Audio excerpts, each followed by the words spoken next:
Hello viewers, हमारे इस YouTube channel में आप सबों का स्वागत है।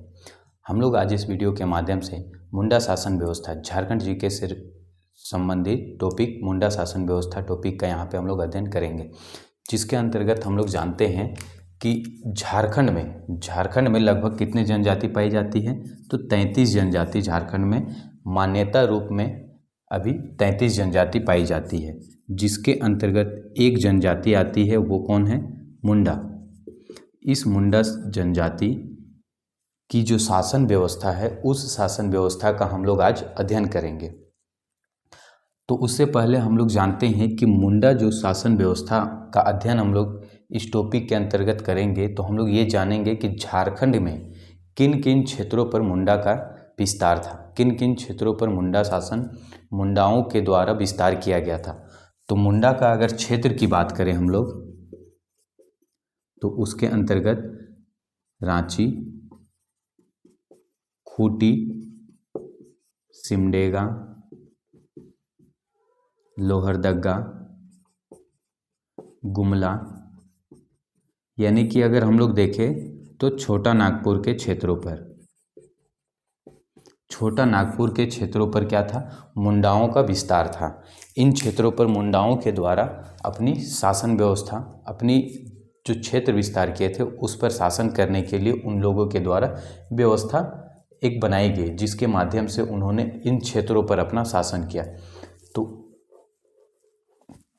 उन क्षेत्रों पर कैसे इन्होंने शासन किया, हम लोग इस टॉपिक पर इसी चीज़ पर चर्चा करेंगे, इसी विषय पर हम लोग समझेंगे। ना कि हम लोग यहाँ पे मुंडा जनजाति के बारे में पढ़ेंगे कि मुंडा जनजाति यहाँ पे कैसे आए, उनका क्या क्या यहाँ पे रहन सहन खान पान था। वो हम लोग जब जनजाति टॉपिक पढ़ेंगे तो वहाँ पे हम लोग इस विषय पर विस्तार पूर्वक चर्चा करेंगे। हम लोग यहाँ पे सिर्फ और सिर्फ अभी मुंडा जनजाति की जो शासन व्यवस्था है उसको ही सिर्फ पढ़ेंगे। तो हम लोग यहाँ पे पहले समझेंगे कि मुंडा जनजाति की शासन व्यवस्था का जो डायग्राम, मतलब एक बेसिक रूप में डायग्राम को समझ लेते हैं कि क्या इसका डायग्राम है। जैसे हम लोग भारत की अभी वर्तमान में बात करें तो यहाँ की जो शासन व्यवस्था है वो किस प्रकार से चल रही है। तो हम लोग देखते हैं कि केंद्र पर केंद्र सरकार काम करते हैं, राज्य पर राज्य सरकार काम करते हैं और स्थानीय स्तर पर स्थानीय सरकार काम करते हैं, जिसमें केंद्र का अध्यक्ष होता है, केंद्र का प्रमुख होता है राष्ट्रपति, और मुख्यमंत्री को माना जाता है, प्रधानमंत्री को माना जाता है। उसी प्रकार राज्य में मुख्यमंत्री आ जाते हैं और राज्यपाल आ जाते हैं, ये लोग दोनों शासन करते हैं मिलकर। और वही ग्रामीण स्तर पर देखा जाए तो मुखिया आते हैं। तो सेम इसी प्रकार से जो मुंडाओं की शासन व्यवस्था थी उसका एक सर्वोच्च पद हुआ करता था।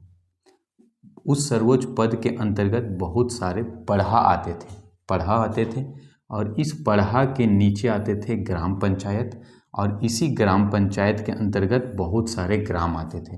अगर हम लोग इसको नीचे से समझें तो एक गांव होता था, गांव 4-5 गांव मिल करके एक ग्राम पंचायत का निर्माण करते थे, और 15 से 20 ग्राम पंचायत मिल करके एक पढ़ा का निर्माण करते थे, और फिर 4-5 पढ़ा मिल करके एक सर्वोच्च पद बनता था, सर्वोच्च बैठक होती थी। एक्चुअली ये किसी विशेष समय पर ये पद को बैठाया जाता था, ये हमेशा पद नहीं होता। अगर देखा जाए तो सर्वोच्च अगर माना जाए तो पढ़ा ही यहाँ का सर्वोच्च है। लेकिन जब कभी विवाद अगर कोई बहुत बड़ा हो जाता था, कुछ लंबा समय तक विवाद चल रहा है, तब जाकर के सर्वोच्च पद बैठाया जाता था और उसका प्रमुख होता था। ठीक है, वो कुछ विशेष टेम्पोररी टाइम के लिए ये पद बने जाते थे, अन्यथा परमानेंट अगर हम लोग देखा जाए यहाँ पे तो वो पढ़ा ही इसका सर्वोच्च पद होता था। लेकिन कुछ विशेष समय पर इसका सर्वोच्च पद को और बढ़ा करके एक बैठक होती थी, इमरजेंसी बैठक होती थी, वो सर्वोच्च होती थी। तो अब हम लोग यहाँ पे एक एक पद को, एक एक पोस्ट को अच्छा से समझते हैं कि ग्राम स्तर पर क्या चलता था, कैसे ग्राम स्तर पर हुआ करते थे, उसके बाद ग्राम पंचायत पे कौन लोग रहते थे, तो इसको हम लोग समझते हैं। तो यहाँ पे जो हम लोग देखते हैं कि ग्राम स्तर पर ग्राम का जो प्रमुख होता था, यह ग्राम का प्रधान होता था। वो कौन होता था? मुंडा होता था। और यह जो पोस्ट होता था वो वंशानुगत होता था। वंशानुगत कहने का मतलब, अगर मेरे परिवार के लोग मुंडा ग्राम का प्रमुख बन जाते हैं तो आने वाले मेरे नाती पोती दादा दादी जो भी आएंगे, मेरे बेटा बेटी नाती पोती जो आएंगे वही प्रमुख बनेंगे। वो होता है वंशानुगत।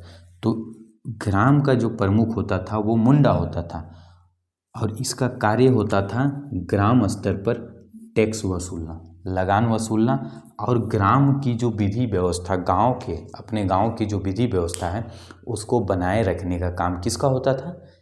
ग्राम प्रधान का। और ग्राम प्रधान कौन होता था? वो मुंडा होता था। और इसी प्रकार से 4-5 गांव मिल करके, 4 से 5 गांव मिल करके किसका निर्माण करते थे? ग्राम पंचायत का निर्माण करते थे। इस ग्राम पंचायत का प्रमुख हातू मुंडा होता था।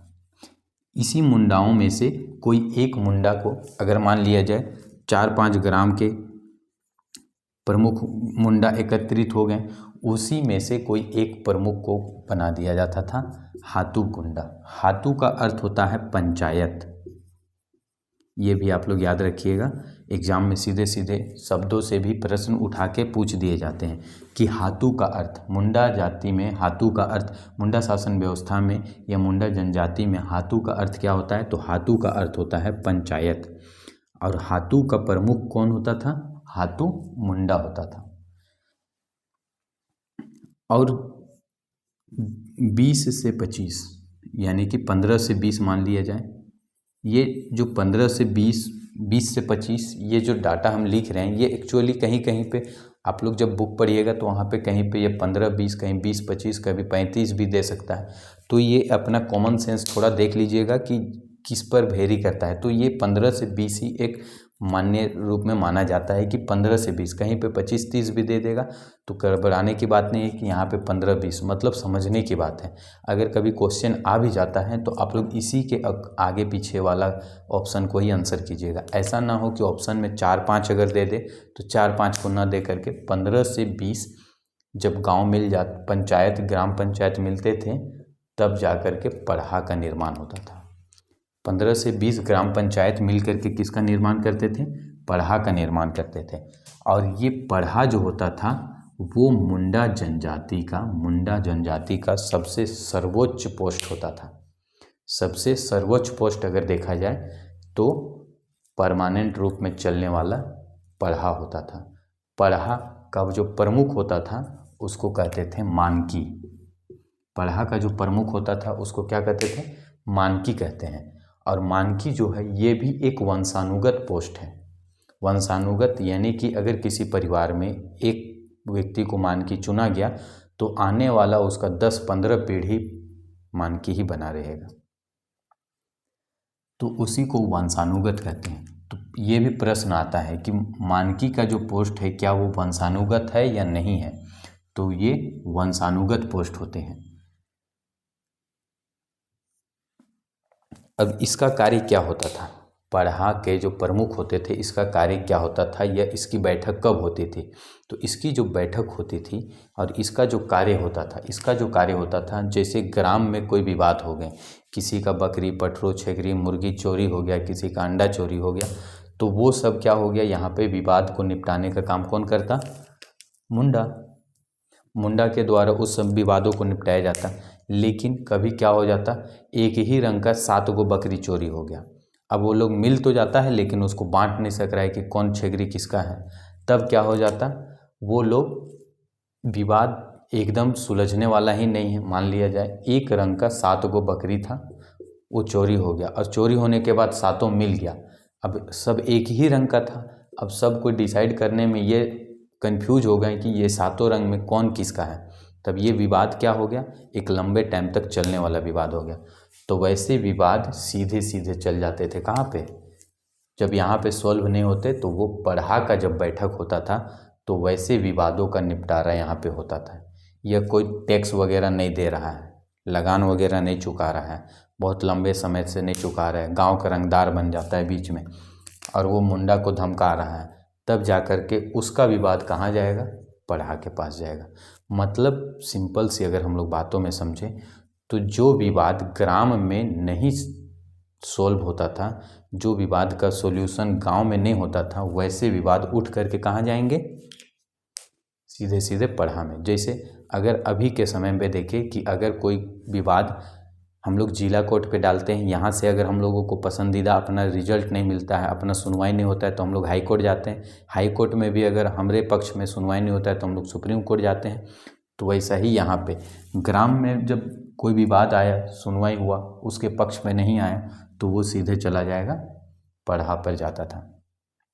उससे पहले ग्राम पंचायत पे होता, ग्राम पंचायत भी जब उसको नहीं कर पाता तब वो सीधे चला जाता कहाँ पे, पढ़ा पे। मतलब ग्राम पंचायत पे कैसा इसका बैठक होता, 4-5 गाँव का मुंडा बैठ करके सॉल्यूशन करते। उसमें भी अगर विवाद जब नहीं उठता, सॉल्यूशन नहीं होता, विवाद किसी विशेष के पक्ष पे अगर नहीं जाता या किसी विशेष को नहीं लगता कि मेरे अकॉर्डिंग निर्णय लिया गया है, तब वो विवाद चला जाता पढ़ा के पास। यानी कि गांव का जब विवाद सोल्व नहीं होता तो वो ग्राम पंचायत आता। और ग्राम पंचायत का जो प्रमुख है हाथू मुंडा, ये हाथू मुंडा जो होता है वो 3-4 गांव मिल करके बने होते हैं। तो वो लोग तीनों चारों मिल करके बनाते हैं। तो उसमें भी जब नहीं सोल्व होता है तो वो सीधा चला जाता था पढ़ा में। तो यानी कि नीचे के जो भी विवाद सोल्व नहीं हो पा रहे हैं, उन सब विवादों को अंतिम रूप में यहाँ पे सोल्व किया जाता था। अब जब पढ़ा में भी कुछ ऐसे विवाद आ गए यहाँ से चल के जो कभी सोल्व नहीं हो पा रहे हैं, एकदम बहुत क्रिटिकल विवाद हो जा रहे हैं जो पढ़ा में सोल्व नहीं हो रहे हैं, तब वैसी स्थिति में एक और पोस्ट बनाया जाता। बहुत सारे पढ़ा, ये तो एक जगह का मान लिया जाए, देखा जाए कि एक गांव का मतलब एक क्षेत्र का यहाँ पे इन सब का एक पढ़ा हो गया, ठीक है। तो ऐसा पढ़ा पूरे क्षेत्र पर लगभग 20 से 25 पढ़ा से भी ज़्यादा होते थे उस समय। तो सभी पढ़ाओं को मिला करके या कुछ अपने नज़दीकी पढ़ा को मिला करके एक बैठक होती थी जिसको कहते थे सर्वोच्च बैठक। पढ़ाओं का सर्वोच्च बैठक होती थी, जिसमें इस पढ़ा के जब सर्वोच्च बैठक होती थी तब उस समय इस सर्वोच्च बैठक का अध्यक्ष जो होता था वो चुना जाता था। यानी कि चुनाव के माध्यम से किसी एक व्यक्ति को उस टेम्पोररी टाइम के लिए इस पढ़ा सर्वोच्च का बैठक का चुनाव करके प्रमुख बनाया जाता था, और वो प्रमुख होता था पढ़ा राजा। ये पढ़ा राजा होता था जो चुनाव करके बनाया जाता था। यानी कि जब विवाद सोल्व हो गया तो ये सर्वोच्च बैठक भी समाप्त हो गया। फिर जब कुछ वैसा विवाद आएगा तो फिर पुनः ये सर्वोच्च बैठक बुलाई जाएगी। तो इस तरह से इसकी बैठक बुलाई जाती थी। इससे ही मुंडा शासन व्यवस्था में कार्यपालिका, न्यायपालिका और विधायिका की संज्ञा दी गई है। अगर कुछ विशेष गांव में कानून भी बनाना होता था तब भी क्या होता था, सर्वोच्च बैठक बुलाई जाती थी। अगर कुछ न्याय करना होता तो भी सर्वोच्च बैठक बुलाई जानी, कुछ विधि व्यवस्था को कंट्रोल करना होता तो भी सर्वोच्च बैठक बुलाई जाती। यानी कि इसीलिए मुंडा शासन व्यवस्था में पढ़ा राजा यानी कि पढ़ा का सर्वोच्च बैठक को ही कार्यपालिका, न्यायपालिका और विधायिका की संज्ञा दी गई है। तो प्रश्न जब आएंगे कि मुंडा शासन व्यवस्था में कार्यपालिका की या विधायिका की या न्यायपालिका की संज्ञा किसे दी गई है, तो पढ़ा का सर्वोच्च बैठक को इसकी संज्ञा दी गई है, जिसका प्रमुख कौन होता था, पढ़ा राजा होता था, जो चुनाव के माध्यम से चुना जाता था। अब जब इसकी बैठक होती थी, चाहे पढ़ा की बैठक हो चाहे सर्वोच्च की बैठक हो, सभी की बैठकें कहाँ होती थी, तो उसकी जो बैठक होती थी जिस स्थल पे, उस स्थल का नाम था अखड़ा। अखड़ा में इसकी बैठक होती थी। यहीं पे अखड़ा में जो भी विवाद होंगे उसकी भी बैठक होगी, और यही अखड़ा था नृत्य संगीत करने का। यानी कि कहीं ऑर्केस्ट्रा आ गया, उस समय ऑर्केस्ट्रा आ गया या कोई और नृत्य वगैरह, कोई पूजा पाठ कर्मा वगैरह मनाना हुआ, तो वो लोग कहाँ पे एकजुट होकर के मनाते, इसी अखड़ा में बनाते थे। तो ये अखड़ा क्या हो गया, बैठक स्थल हो गया। पूजा स्थल भी, अगर पूजा स्थल तो नहीं लेकिन नाच गान करने का स्थल अगर माना जाए तो वो क्या हो जाएगा, अखड़ा हो जाता था। अब जब इस सर्वोच्च की बैठक होती थी, पढ़ा के सर्वोच्च की बैठक जब होती थी, तो उसके लिए सहायक करने के लिए बहुत सारे पोस्ट होते थे जो इस बैठक पे सहायता करते थे। स्वाभाविक सी बात है, अगर कभी किसी चीज़ की बैठक होगी, जैसे आप लोग अपने गांव आसपास में भी किसी चीज़ की बैठक होती है तो कोई एक व्यक्ति को बहुत सारे काम दिए जाते हैं। तो इस तरह के बहुत सारे काम होते थे, तो उसके आधार पर बहुत सारे इसको सहायता करने के लिए व्यक्ति होते थे, जिसमें एक ठाकुर होता था जो क्या होता था, सहायक होता था। किसका? पढ़ा राजा का सहायक होता था। पढ़ा राजा का सहायक कौन होता था? ठाकुर होता था, जो पढ़ा राजा को सहायता देता था। कुछ विषय में अगर कुछ निर्णय लेना हो, कुछ अपना पर्सनल निर्णय लेना होगा, तो वो सहायक किससे लेगा? सहायक से लेगा। या कुछ वैसा कुछ पर्सनल काम करवाना हो तो उसका मेन प्रमुख व्यक्ति, जैसे पीए कह देते हैं, जैसे प्रधानमंत्री का पीए होता है, वैसा ही ये क्या है, पढ़ा राजा का पीए था, पर्सनल असिस्टेंट। वैसे ही पांडे एक पोस्ट होता था जिसका काम क्या होता था? दस्तावेजों का रख रखाव करना। जो भी विवाद, जो भी निर्णय आ रहे हैं, वो सब लिखा जब जाता था, लिखा पढ़ा जाता था, तो उस सब को रख रखाव करने का जिम्मा किसका होता था? पांडे का होता था। ठीक है। दीवान, ये सर्वोच्च प्रमुख जो है वो कौन है? पढ़ा राजा, इसका मंत्री हुआ करता था। दरोगा, ये नियंत्रण करने का काम करता था। जब इसकी बैठक होगी, सर्वोच्च की बैठक होगी, तो सर्वोच्च की बैठक होगी तो भीड़ बहुत ज़्यादा होंगी, तो उसको नियंत्रण करने का काम किसके ऊपर था? दरोगा के ऊपर था, जो उस विधि व्यवस्था को कंट्रोल करके रखता है। जैसे आजकल भी अगर कोई किसी के गांव, या मान लिया जाए नरेंद्र मोदी आ जाते हैं आपके गांव में, तो क्या होगी? बहुत सारे भीड़ उमड़ जाएंगे, तो उसको कंट्रोल कौन करना है? नियंत्रण करने का जिम्मा किसका होता है? पुलिस का होता है। तो वैसा ही यहाँ पे दरोगा का जिम्मा था कि जब सर्वोच्च की बैठक होती थी तो बहुत सारे भीड़, बहुत सारे गांव के लोग एक जगह इकट्ठा हो जाते थे, तो इसके कारण उसको नियंत्रण करने का काम किसका था? दरोगा का था। लाल, एक वकील होता था वहाँ पे। लाल एक पोस्ट होता था, वकील। जब इसकी बैठक होती थी तो दो पक्ष जरूर होंगे। एक पक्ष जिसके ऊपर गलती का इल्ज़ाम लगाया गया होगा, और एक जो गलती किया हुआ होगा या जिसका गलती हुआ होगा। तो दोनों पक्ष का कोई एक व्यक्ति होगा जो क्या होगा, अपना पक्ष जीतने के लिए, जैसे अभी स्वाभाविक सी बात है, आप लोग देखते होंगे कोर्ट में वकील होते हैं, एक पक्ष और विपक्ष के वकील होते हैं, सेम उसी प्रकार का यहाँ पे वकील है। वकील दोनों पक्ष और विपक्ष का अपना बहस करने का काम करता था। तो ये जब सर्वोच्च की बैठक होती थी तो वहाँ पे ये वकील का काम कौन करता था? लाल करता था। ठीक है। बरकंदाज एक पोस्ट हुआ करता था जो सिपाही होता था। जैसे अभी वर्तमान में हम लोग देखते हैं पुलिस में सिपाही यानी कि कांस्टेबल का पोस्ट, और वही कांस्टेबल का अभी हम लोग जिसको कांस्टेबल कहते हैं वो उस समय क्या कहा जाता था? बरकंदाज कहा जाता था। तो यानी कि ये सब क्या है, सर्वोच्च की जब बैठक होती थी तो ये सब इसको सहायता देने के लिए होते थे, और उसके बाद जब सर्वोच्च की बैठक ख़त्म हो जाती थी तब वो लोग पढ़ा को अपना अपना सहायता देते थे, जो जिसके अंतर्गत आ जाते थे। तो इस तरह से इसकी सहायता देने के लिए इतने सारे यहाँ पे सहायक हुआ करते थे। और ये सहायक का उपयोग अधिकतर कब होता था? जब सर्वोच्च की बैठक, और ये सर्वोच्च की बैठक प्रत्येक 1 साल के लिए बनाई होती थी, और 1 साल में एक बार इसकी होना तो जरूरी है। चाहे कुछ निर्णय हो, चाहे कुछ विवाद हो, चाहे कुछ कानून बने ना बने, लेकिन एक बार इसकी बैठक तो होनी जरूरी है। इससे अधिक होगा ही, लेकिन एक बार तो फिक्स है कि पढ़ा राजा का बैठक होगा, पढ़ा सर्वोच्च की बैठक होगी। ये तो हो गए इसके शासन व्यवस्था की। इसी शासन व्यवस्था में हम लोग एक और भी देखते हैं कि हर गांव में एक व्यवस्था होती है, धार्मिक व्यवस्था। धार्मिक व्यवस्था जिसमें पूजा पाठ से रिलेटेड व्यवस्था होती है। ये तो हो गई राजनीतिक व्यवस्था। एक होती है धार्मिक व्यवस्था।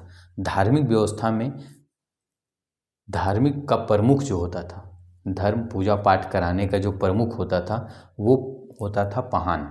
ठीक है। तो मुंडा शासन व्यवस्था में धार्मिक प्रमुख कौन होता था? पहान होता था। और इस पहान को सहायता देने के लिए 2 कोई हुआ करते थे।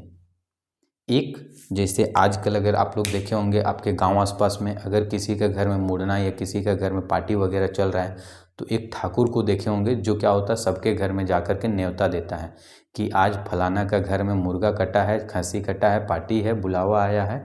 तो उसके लिए क्या होता था, एक ठाकुर होता है जो जाकर के हर घर में बतलाता है कि आज इसके घर में फलाना के घर में मुर्गा, खस्सी, पठरू जो कटा है आइएगा खाने के लिए। तो वो काम कौन करता था, धार्मिक तौर पर महतों का होता था। ये संदेशवाहक, कोई संदेश होगा जिसको पहुंचाने का काम कौन करेगा, महतो। ठीक है।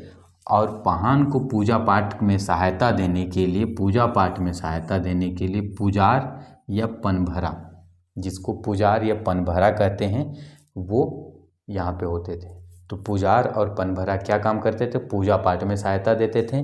और गांव में संदेश पहुंचाना होगा पूजा पाठ से रिलेटेड कुछ भी, तो वो कौन करते थे, महतो करते थे। यानी कि धार्मिक प्रमुख के दो सहायककर्ता होते हैं। ठीक, एक पूजा पाठ करने में सहायता देते हैं और एक संदेश पहुंचाने में। अब जब पाहन पूजा पाठ कर लेगा तो स्वाभाविक सी बात है उसको दान मिलेगा। जो दान में मिलता था, तो उस समय तो पैसा वगैरह था नहीं कि पैसा मिले। अभी जैसे अगर आपके घर में पूजा पाठ होते हैं तो आप पंडित को, पुरोहित को क्या देते हैं, दान में 21, 51, 101, 1001 इस तरह से पैसा देते हैं। तो उस समय पैसा वगैरह नहीं दिया जाता था। तो उस समय क्या दिया जाता था, भूमि दान में दिया जाता था। तो यानी कि पुजारी को, ठीक है, यानी कि पाहन को जो दान में भूमि मिलता था, उस भूमि को क्या कहते थे, दान वाला भूमि नहीं कह करके यहाँ पे क्या कहते थे, डाली कटारी भूमि कहते थे। अभी अगर हम लोग दान में देते हैं तो क्या कहते हैं हम लोग, दान भूमि, दान में मिला हुआ जमीन। लेकिन मुंडा शासन व्यवस्था में दान भूमि न कर करके उसको क्या, किस नाम से पुकारा जाता था, डाली कटारी भूमि के नाम से जाना जाता था। ठीक है, तो ये हो गया। अब आप लोग जानते हैं कि पंडित का काम, ये जो पुरोहित होता है गांव का, उसका काम क्या होता है, सिर्फ और सिर्फ शादी ब्याह का काम करवाना, या किसी का यहाँ मुंडन है, किसी के यहाँ कोई डेट कर गया, ये सब काम करवाना के अलावा बाकी दिन क्या करता, तो बाकी दिन भी उसका काम होता है कि वो कोई मंदिर होगा गांव में, वहाँ पे जाके पूजा पाठ करेगा। तो ये उसका डेली रूटीन होता है। उसके अलावा कोई दीपावली, छठ पूजा ये सब में काम करा लिया, वो एक्स्ट्रा हो गया।